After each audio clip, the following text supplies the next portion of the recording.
Le gouvernement angolais a récemment annoncé la suspension de visas pour les touristes provenant de 98 pays, dont 14 africains. Cette nouvelle mesure a pour objectif de stimuler le tourisme dans le pays et d'encourager les voyageurs à découvrir les richesses naturelles, culturelles et historiques de l'Angola. Cette décision fait partie des efforts du gouvernement angolais pour diversifier l'économie nationale et réduire sa dépendance vis-à-vis des secteurs pétroliers et minier.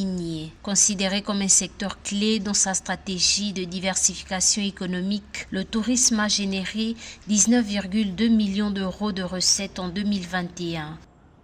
On constate que l'Angola tente certainement de diversifier son économie en ouvrant ses visas de tourisme à une centaine de pays, dont 15 pays seulement africains. On voit les pays des Émirats arabes unis qui sont promoteurs de tourisme et grands producteurs de pétrole qui déjà essaient de sortir du tout pétrole en allant sur le secteur touristique pour diversifier leur économie. Membre de l'OPEP, l'Angola, deuxième producteur de pétrole de l'Afrique subsaharienne et 16e mondial avec 2,2% de la production mondiale, a construit son économie autour de l'activité pétrolière. Secteur dont les recettes ont enregistré une baisse de 34% durant le premier semestre 2023 par rapport à la même période de l'année dernière selon les données du ministère des Finances. L'Angola pourra peut-être donner l'exemple aux pays d'Afrique centrale qui n'ont pour seul projet politique que se maintenir au pouvoir,